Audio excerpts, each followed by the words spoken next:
This is the new right-of-way.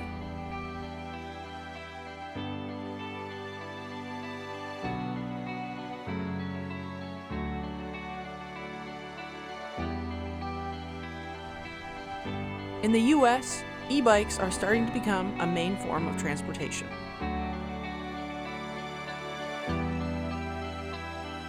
From adults to teens, they're dominating the recreation world. But this is what you may have seen. Crash caught on camera. An Middle school students are injured in an e-bike crash. Tonight, more kids are getting hurt on e-bikes. Can e-bike deaths be prevented?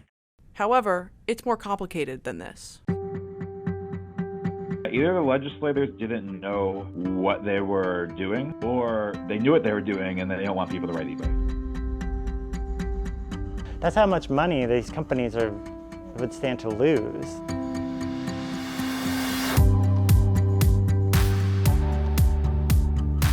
And I get it, you know, these roads are built for cars, and bike lanes are definitely an afterthought. If you look at how they categorize the data, they overrepresent what is an e-bike as opposed to these motorcycles or motor-driven cycles. I get to the emergency room and the emergency room doctor says, "Oh, you had a bike accident?" I said, "Yeah." He said, "E-bike?" And I said, "Yeah." And now they're everywhere. I mean, you see more of them than regular bikes almost. So yes, the United States has built its infrastructure over a century to accommodate the automobile, but if something better comes along, why not abandon it and build it again?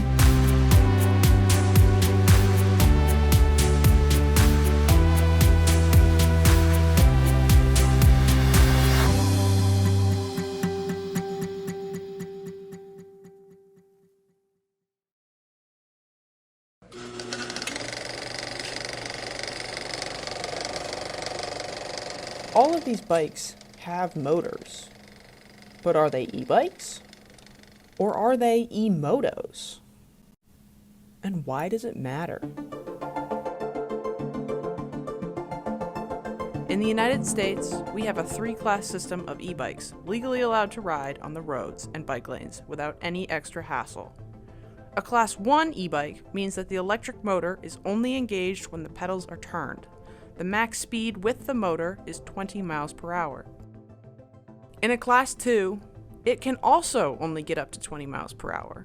But in addition to the pedal assist, there's a throttle, meaning you can engage the motor from the handlebars. In a Class 3, it's a pedal assist bike with a top speed of 28 miles per hour. For all 3 classes, the motor may not exceed 750 watts. And then there's e-motos. There's no other, like the term e-moto is so new. Nobody knows what a motor-driven cycle is or a motor-assisted bicycle. It's just, e-bike is this umbrella term when legally it is distinct from most of these other devices. This makes understanding, legislating, and enforcing the current class system exceedingly difficult. There are some key differences from e-bikes. Operable pedals are not required, although many create fake bicycle pedals. The power of the motor is often 1,000 to 6,000 watts. That means the speed of the e-moto is often 30 to 65 miles per hour. They are typically throttle only. They require, in most states, a license and registration. They're considered a motor vehicle, a motor-driven cycle, and are not legal on the street unless registered and licensed. The consequences of e-motos being labeled as e-bikes have already taken effect. A 3-part investigation done by the nonprofit People for Bikes found that the source of the misidentification problem starts with manufacturers and trickles its way down into news headlines. According to the report, these companies will intentionally mislabel their devices as e-bikes when the motor is above 1,000 watts, can go above 28 miles per hour, or can easily be jailbroken to ride faster than designed. E-motos, like the Suron, have been widely marketed on social media to teens and young kids.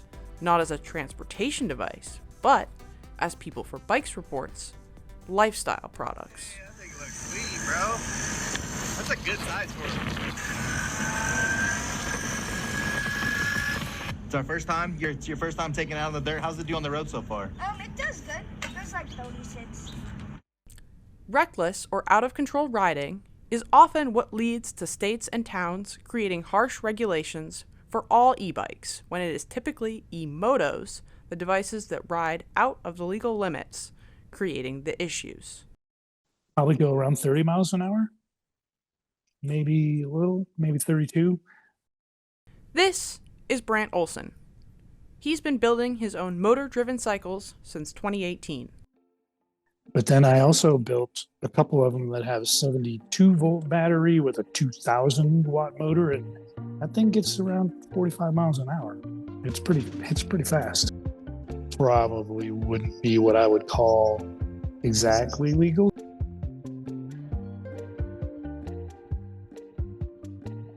You know, if I'm on a bike trail or if I'm riding the bike path next to the street, I'm very mindful of what's going on around me and not acting inappropriately and speeding and things. I just don't do that at a pace that a person riding a regular bike could keep up with, 5 or 8 miles an hour, maybe 10 miles an hour. I just enjoy the ride. It isn't about the speed, really.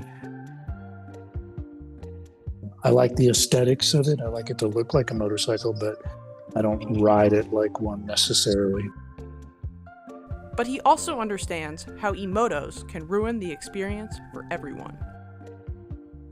I kind of wonder if that's going to change because I'm seeing a lot of guys riding those, what I call e-motorcycles. They don't have pedals and they go 50 miles an hour, and young kids are riding them inappropriately, and it's drawing attention and getting, negative response from, I guess, neighborhood people. It bothers me when I see that. And I think that if it gets worse, I do think the law enforcement will probably get involved in that, like it is in other cities. But right now, they don't do much at all, if anything. I've seen a couple motorcycle cops in my neighborhood that have been out doing traffic duty to look for speeding cars, and I literally rode my bike up to them and talked to them. Would I be surprised to see some sort of enforcement? No. Would it stop me? Maybe, because it's going to be pretty hard for me to get my bikes into something that would be legal. So if that happens, I don't know. I'd either be riding illegally or I'd be not riding. On the flip side, teenagers wanting to ride e-bikes is being seen as a good thing. I also think part of the reason that cars feel like this symbol of freedom in America is because we have a design of our cities and towns that requires a car to be able to get around. And e-bikes in general kind of give those kids, whether they're 16 years old or younger, that freedom to get around and hopefully form a lifelong habit of not relying on a car. The e-bikes, I'm not gonna lie, they are faster than motorbikes too. Hell no, you better run moped.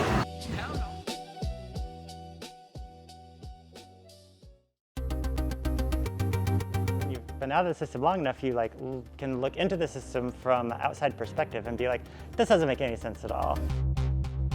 Either the legislators didn't know what they were doing, right? Or they knew what they were doing and they don't want people to ride e-bikes, right? I wager Jersey has a lot more urban areas, right? You got Jersey City, you got Hoboken, which I lived in for a while, Newark. There's a lot of areas where you can get by with just e-biking, and I'm sure there's a lot of people living there who don't have a driver's license that want to get around with an e-bike, and now they have to legally get a driver's license, and they have to register with the DMV, right? So they have to register as a motorized vehicle. On January 19th, 2026, New Jersey's outgoing governor, Phil Murphy, on his last day in office, signed into law what is still today the most restrictive e-bike legislation in the United States. Under the law, every e-bike operator must obtain a driver's or motorized bicycle license, annual registration, and liability insurance. Riders will need a license plate, must be over the age of 15, and it applies even to those bikes that are off-road only, like e-mountain bikes or e-dirt bikes. This legislation is confusing, prohibitive, and targets e-bikes that were not the source of the safety issues that were stemming from e-motos. Instead, it places undue burden and financial restraints on e-bikes that have been legal as is up to this point. So there's all these restrictions are being advertised as being for people's safety. A lot of like safety. It's like keeping these like dangerous bikes off the street, and they're legislating them, and everything's going to be like safer, and now you're going to have insurance for your bike, and you're going to have, it's not just really limiting the e-bike as speed or power, but it's just limiting the number of people that can use the e-bike. And I think a lot of it is less about safety and more about just pushing people into cars. If you look at how the laws are written, there's the things that would be more like common sense safety things for an electric bike in a city, or in this case, a whole state, are just not talked about. It's just a way to kind of legislate them off the streets entirely.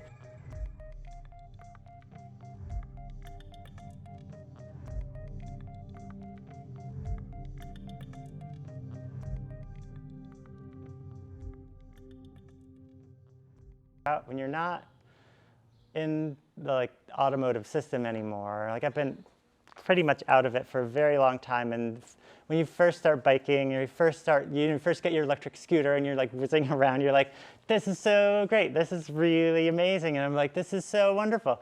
And then honestly, after a while, that becomes kind of normal, and then I found that after you're out of that system for a long time, you just kind of realize that the system is really terrible. And I think a lot of the legislature, a lot of our culture is basically just kind of desperately keeping people in that system. That's how much money these companies would stand to lose, like that ubiquitous advertising and lawyers for, ads for lawyers, ads for insurance, ads for car mats, is Super Bowl ads. It's such an industry, and if you get out of that, you can see how ridiculous it all really is. So I don't think most of our laws are written by legislators anymore. They're written by lobbyists, and I don't know which lobbyists are responsible, but I'm almost certain that some lobbying group is responsible for this legislation, not any safety committee or anybody who's concerned about people's safety. If there's any legislation or any kind of project that will reduce traffic, kind of no matter what the circumstances are, anything that reduces traffic, like cities will spend millions of dollars to do studies of how to reduce traffic, and it is never implemented or half implemented. Adding a lane on a highway will make things worse, and everybody knows that, and everybody's known that for 20 years, and then it's done constantly still. At this point, it's obviously that's not the goal. Reducing traffic is not the goal. Increasing traffic really is the goal.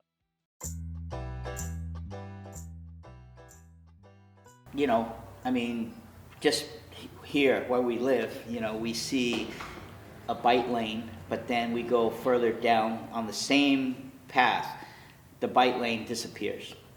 We go from a 3-foot wide lane down to maybe 8 inches wide, And I get it, these roads are built for cars, and bike lanes are definitely an afterthought.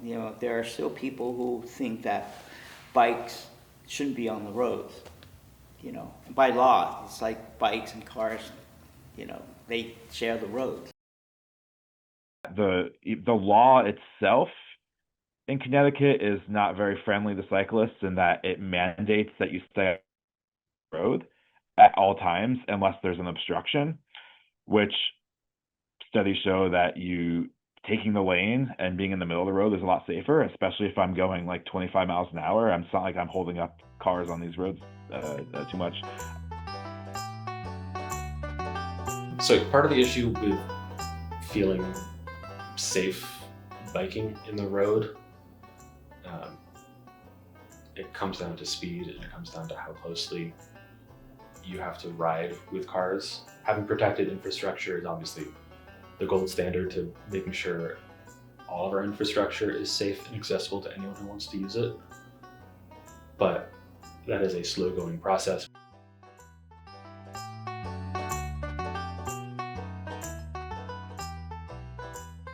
So often it is one major thoroughfare that is 4 to 6 lanes, and speeds are all going super fast, and there's no shoulders.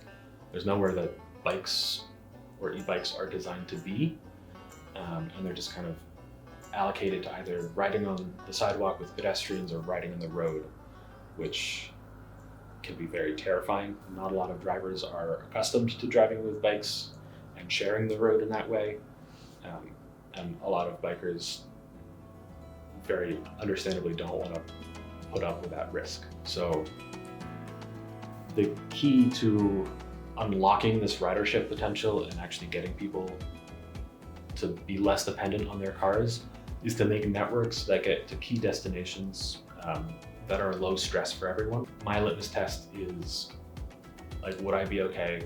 Would I feel safe if I had a kid on the back of my bike? Is that a trip that I would feel is worth making on a bike? And if it's not, then it's not a good connection. You don't just need protected bike infrastructure to make these low stress connections, because that can be hugely expensive to do, especially on these main thoroughfares. But there's a lot that communities can be doing on a quick build, lower costs scale of investment. Like in Burlington, we just lowered the downtown speed limit to 20 miles per hour. You can do traffic calming, like curb bump outs and speed humps that really get cars to respect the speed limit, or even go lower than the speed limit in these key areas. And it's less of a pivotal, transformative change than a protected bike lane would be. But those sorts of small changes do add up over time and change kind of the culture of the use of those roads, where people are suddenly realizing that it does feel safe to make that 2-minute journey down to the grocery store along these roads. And it just takes, honestly, the political will from your local elected officials to stand up and say, this is something our community prioritizes. And they did it with a charge of dynamite, one wing at a time. Here goes the first wing. Here goes the other half of what hundreds of guys and dolls... You know, we destroyed downtown areas that were full of charm and life and excitement, and they were just paved over to build super highways in the middle of cities. No one else has done this. Europe didn't do this. So what are the lessons? Historically, like let's demolish and rebuild again as better things come along. And that got me to thinking that what infrastructure in most people's minds is like, well, we have this, let's use it. But that is a fallacy. It's called the sunken cost fallacy. Sunk costs are those things which you build and you kind of are committing to continue using, even though there's something better along the way. So if I gave you a treasure map, and on the treasure map X marks the spot, and you start digging, you go down a couple of feet, or you know, and then you know I show you, oh wait a minute, you got the map upside down, and I tell you that no, you've been digging in the wrong place. Now, the sunk cost fallacy says that, oh wait a minute, I've already dug 3 feet, so might as well keep going because I've already committed to digging for 3 feet. And the fallacy of it is me agreeing with you that let's keep digging in the wrong place because we've dug so far. So yes, the United States has built its infrastructure over a century to accommodate the automobile, but if something better comes along, why not abandon it and build it again?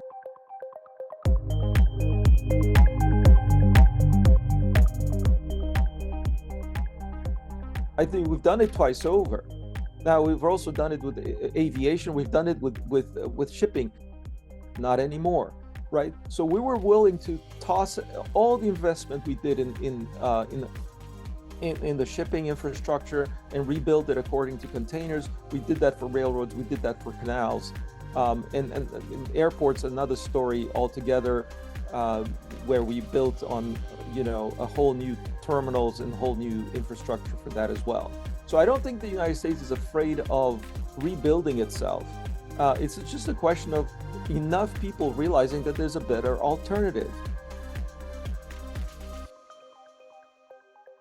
Information on a deadly fire in the East Village that left 2 teenagers clinging to a pole trying to escape the flames. Fire investigators now believe e-bike batteries caused the fire.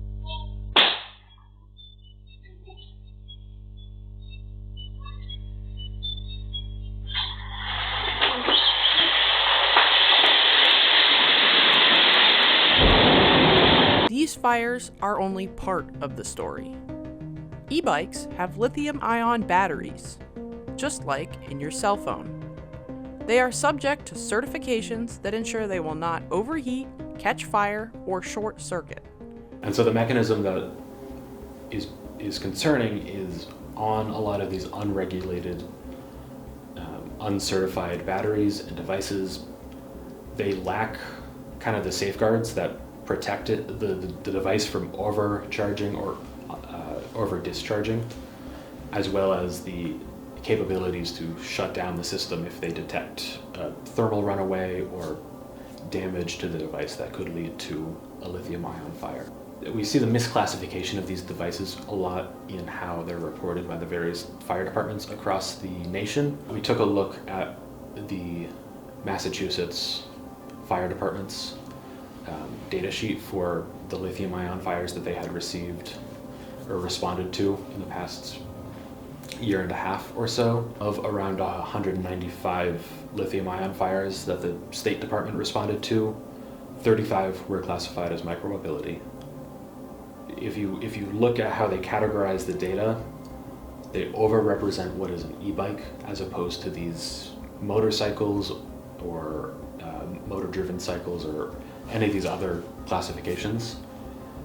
And then within what could reliably be called an e-bike, which ended up being 3 devices or so, only one of them had a UL certification. The standard certification, UL 2849, ensures safety of the battery, wiring, and charger.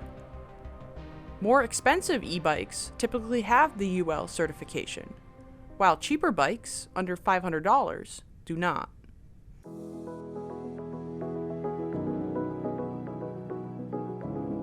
I see cost being a significant barrier to entry for a lot of people, because you can't really get a cargo e-bike for less than $2,000, maybe $2,500. With that said, I don't think the solution is super cheap e-bikes. I'm sure everyone's gone and seen something, a clip on the news of oh, this e-bike battery exploded in the parking lot one day, but those are not high quality e-bikes or e-bike batteries. Though cheap batteries may be the problem when it comes to fire safety, how are the more expensive UL certified batteries alleviating the risk of fire hazard? We only work with certified companies. Battery safety treatment is very important. So you don't want to store your bike all winter in the barn outside. If you do that, you need to take the battery out of the frame. If that's not possible, because some bikes have an integrated battery, you would have to take the motor off to get the battery out, then I would recommend trying to find a place where it's above freezing. And you have to also look that the battery has a certain charge, so you cannot run it empty. If you start riding again, don't charge the battery every day. Check. If you know you do the same route every day and you have, let's say, 30% left, then I would go and charge it overnight. But then also don't leave the charger plugged in. Floating batteries and burning houses in New York City, that's probably because people leave the battery plugged into the charger. This is one of the fastest growing modes of transportation in our cities today. You might know it as Moby, Lime, Bixie, City Bike, Bird, Spin, Divvy, Indigo, Metro Bike, or a number of other names, but they all fall under an overarching category called shared micromobility. These are services that provide lightweight vehicles like bikes and scooters for rent throughout the city. Capital Bike Share in particular it's a station-based bike share system, but the e-bikes are hybrid, so that offers greater flexibility. And of course, the SMDs, they are dockless vehicles, so they are able to be parked and rented wherever throughout the county. Most bikes, especially like with shared micromobility, they go up to 20 miles an hour, which if you have a decent like carbon fiber road bike, you can easily go that fast without any sort of e-assist anyway. So when it comes to speed in that regard, there isn't even like that big of a difference. It's going to be more of like the level of effort, and allows people who are maybe wearing like office attire to be riding at that speed. And we do definitely encourage utilizing e-bikes and e-scooters in bike lanes, on low top speed streets and trails and such, versus riding on sidewalks where they tend to be narrower, you have more pedestrians, and of course on sidewalks pedestrians always have the right of way. When it comes to helmets, we definitely recommend it, but like I said, it is not required. That is consistent with state law here, so there actually isn't any state law specifically saying that you need to wear a helmet at a particular age, but the state does allow localities to enforce their own if they so choose. In Arlington, that restriction is up to 15 years old. So if you're 15 or younger, and of course cabbie is only able to be used by those 16 and over, you are required to wear a helmet. Capital Bike Share does offer helmets for purchase for a low price through the website. For a while, when I was living in DC and New York City, I didn't even wear any helmet because I was using the like renting bike, like city bike, right? And I thought to myself, well, I'm just a casual rider. I'm only going a few blocks. I don't need a helmet. So a few years ago, I realized that was really stupid and bought a regular helmet. And maybe now down the line, I'll buy a full face helmet. We call it geofencing, so we have the whole system area where you can ride. If you leave that area, you will get a notification saying, hey, go back, you're outside of like the permitted zone. And if you park the bike outside the zone, you get a fine.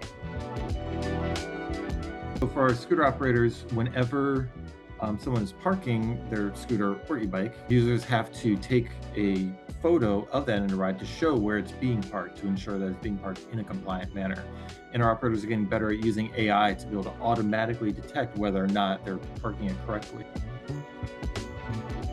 Accessibility nightmare. How am I supposed to get past this? I'm a wheelchair user and I came across these line bikes in the middle of the pavement on my way home from work. I know that the pavement looks flat here, but there is a step down onto the road, so there was no way I was going to get my chair onto the road. And if I was on my own, I'd be completely stuck. Luckily, my friend was with me and was able to move it. But please, if you're using these line bikes, stop parking them in the middle of the pavement. Many people need to use the pavement and need to get past, and it's just an accessibility nightmare. Thank you. For each report that comes in for, as an example, an improper parking case, those automatically are routed to the operator that they select. So if they see like a scooter from a particular operator in the middle of a sidewalk, someone in a wheelchair can't get by it or anything like that, they can report it through the system. It'll automatically route to the operator. So it doesn't require me or anyone else to send it. It's not like a business hours only thing. Someone can send it in the middle of the night on a Saturday. It'll automatically route to that operator. And by their signed permit agreements, they have to remedy that issue within 2 hours. So a lot of people, let's say, don't have cars, don't have easy access to transit stations or whatever. They just don't have a lot of options to move around. So something that we do in many markets is having a leasing program where people pay. They have to qualify for it, of course, but let's say they pay $10 a month and they have their own bike. People are just scared of it. It's e-bike, it's electric, it can, for older people, it can be like, you know, intimidating, but getting that conversion I would say could be kind of one of the hardest things. But as soon as people download the app, it's the best thing. Like, you get them riding all the time.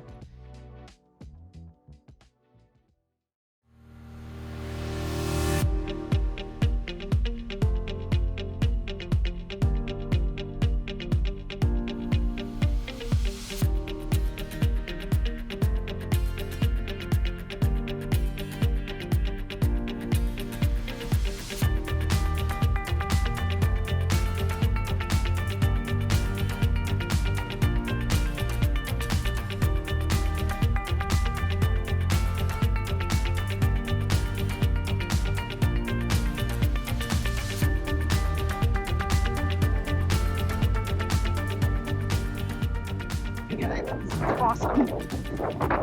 Whee!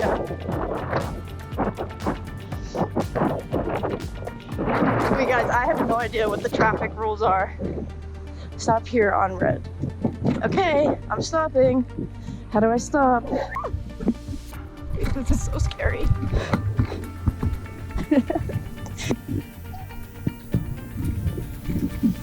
Get out of my way! Woo! Guys, I'm so scared. It doesn't tell me how fast I'm going. Does it? Yes, I'm going 10 miles per hour. God, it feels really fast. Wow, this is terrifying. There's cars all behind me.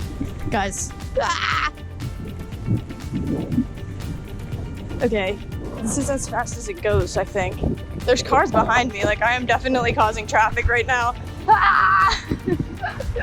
I'm so scared. It keeps telling me not to ride on the sidewalks, but I'm straight up not riding on the sidewalks. Potholes are scary. Look at me and my friends. He's behind me.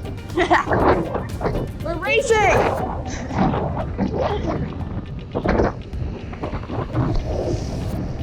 This is so funny. I'm just gonna keep riding straight because I'm so scared to make a turn. So I've just been riding straight. Ooh, there's a bell.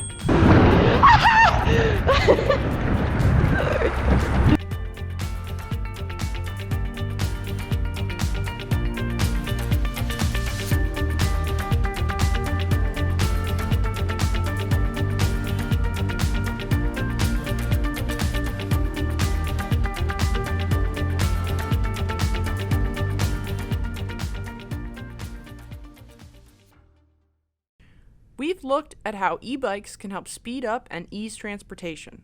But what happens when e-bikes shift from being a privilege to a necessity? I mean, I was stuck in the house. I couldn't do anything until he got home from work. I have early onset dementia, as well as a stroke that I had, and I can't balance a bike anymore. And so I was kind of stuck in the house because I can't drive. I needed to start physical therapy, and there was no way he was going to be able to get off work, you know, in the middle of the day 3 times a week to take me to physical therapy. So we got a trike, and I absolutely love it. I needed to go to CVS, pick up medication. I need to go to my physical therapy, and my doctor is even on the trail. You know, there's mobility scooters, sure. I don't want to look like I'm 80 because I'm not. And, you know,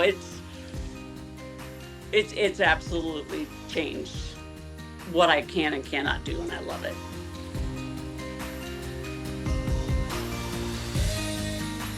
I took up bicycling again when I turned 40. And for 16 years, I just rode plain old non-assisted bicycle. And then my husband and I went on a bike and barge cruise to the Netherlands and Belgium, and I couldn't keep up with the group. So they sweet-talked me and gave me a discount on renting an e-bike so that I could keep up with the group. It was not the first e-bike I had tried, but it was the first one where it was comfortable and I liked it and I saw a benefit. There are many people in situations just like Sarah. Enough that there are companies centered on creating bikes that change what bodily autonomy looks like for individuals when it comes to mobility. We like to think that we can basically take anybody could walk through our door and we could get them on a bike. So that's, people with spinal cord injuries, maybe they've had an event like a stroke, cognitive disabilities, or any variety of ability that would challenge your balance and make it so you wouldn't be able to ride a two-wheeled bike or recreate in a different way. And what we do for the most part is use a platform like you see on the bikes behind me, which comes from a variety of different brands around the world. For the most part, we use Haza. And what we can do is option specs onto these bikes to help folks with, limitations in range of motion on a leg, an arm. They may have, an inability to use one of their hands, something like that. So we can use a variety of different pedals, grips, seat belts, whatever it might be, to make that person able to pedal in the best way possible.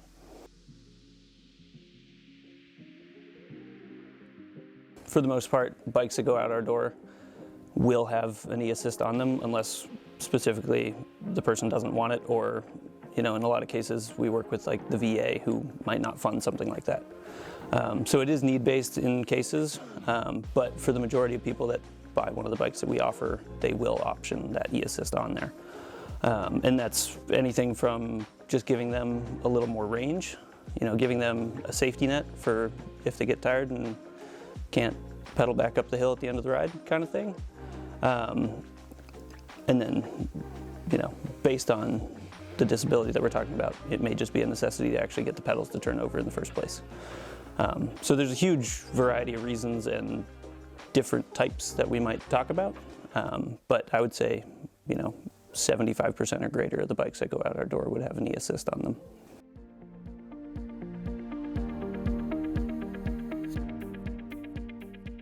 If I have an individual that is a quadriplegic and really doesn't have the ability to grip, or doesn't have the ability to take their hands off, the hands are fixed with aid to the hand pedals so that they can move, or they might be able to only move in a short stroke. So our knowledge and being able to fit and to dial that in is a lot of where our magic comes from. And e-bikes have really allowed us to do automatic shifting, automatic cadence sensing, automatic speed control, where we don't have to think about it. We can say, this is all I got. This is the only amount of movement I can provide, and I need to be able to go down a bike path.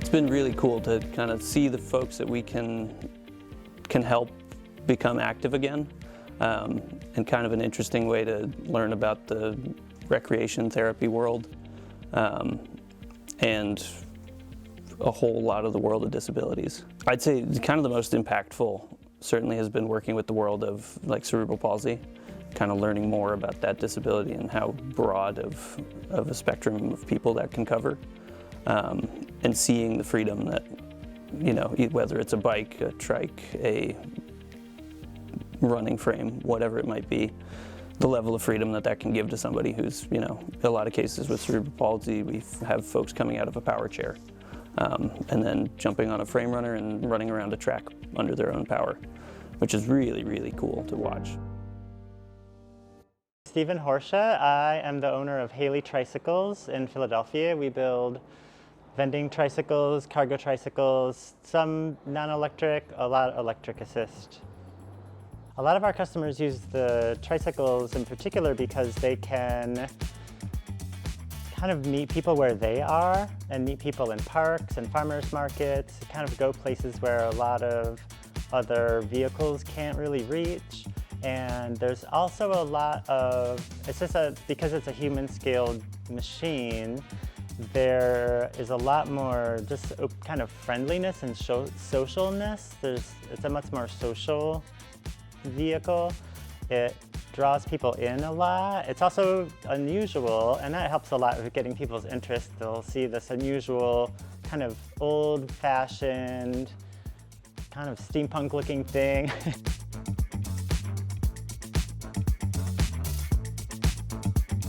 We've built a lot of tricycles for libraries around the country. They'll use them as little pedal-powered bookmobiles to get into parks and events where a traditional bookmobile won't go, but then any librarian in the library will be able to load a tricycle up with books and blankets and folding stools and have a reading event in the park or visit an elementary school in their town. I'm really proud to be a librarian, and I believe in the magic of libraries and what we bring to people, so I really wanted to show that off, and in a fun way. You guys can choose any book that you want. This custom-made book bike is a conversation starter and the creative way Ednita Kelly connects the community with the job she loves. It has been remarkable to us how like freeing it is to just bike around everywhere and be able to just stop on a dime, not worrying about parking, put your bike right there, lock it up, go into a shop, right? Or, kid says, what is that tree right there? Stop, let's go see, right? You can't do that when you're driving around in the car everywhere. It insulates you from like the environment that you're in and puts you in a little bubble. And it's even worse for kids because, their POV on the world is like, if they're still rear facing, it's a headrest, right? That's what they look at the entire time they're in the car. Or if you put a little mirror up there, maybe they can see a little bit of like, around you, but you can't be like, hey, those clouds are really cool right now. Or look at that sunset. Or oh, do you see that person, like walking their dog? I've never seen a dog quite like that. Or man, they're wearing a really silly hat. Like you can't do any of that, right? It's this barrier that you have between yourself and your family and like the outside world.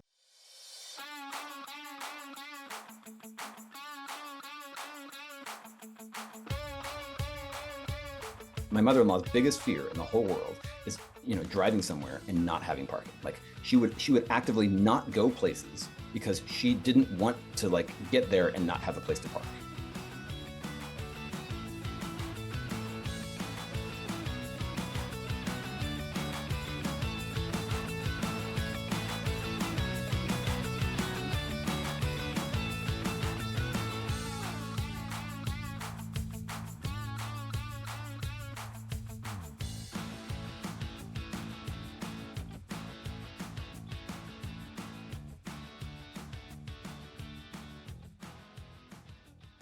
It tends to need three parking spots for each car for in an urban environment.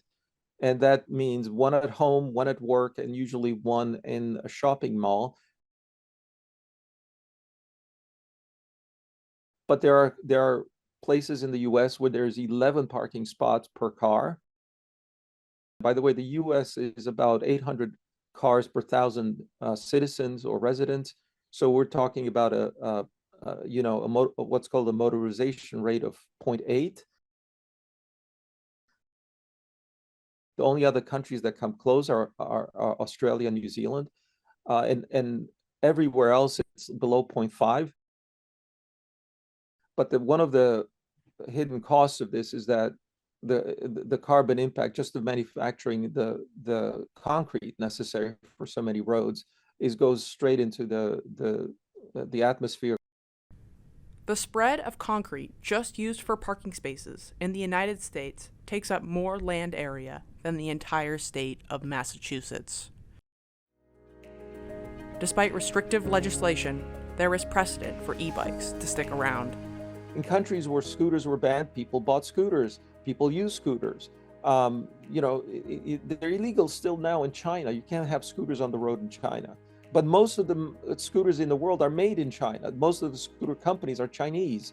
This is the paradox. So it's one of those things that will evolve over time rapidly. It'll define for itself its own market, and it will probably decide one of the things will also change is like what people do with it. It's maybe not for commuting. It's maybe not even for shopping. It might be used for recreational only for a while, or it might be used by teenagers. And even though the people want to ban them from doing so, they'll use it, and then they'll use it together with their friends. So again, humanity is just going to find a way forward through this, and I'm not too worried about the things that are happening day to day as far as, like, you know, rejections or objections. Again, all that happened before with automobility, all that happened before with every other technology we introduced.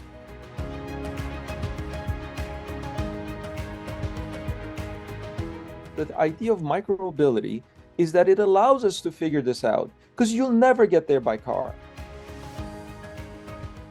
It's not for everyone. It costs you not just in the physical vehicle, it costs you, like we talked about, in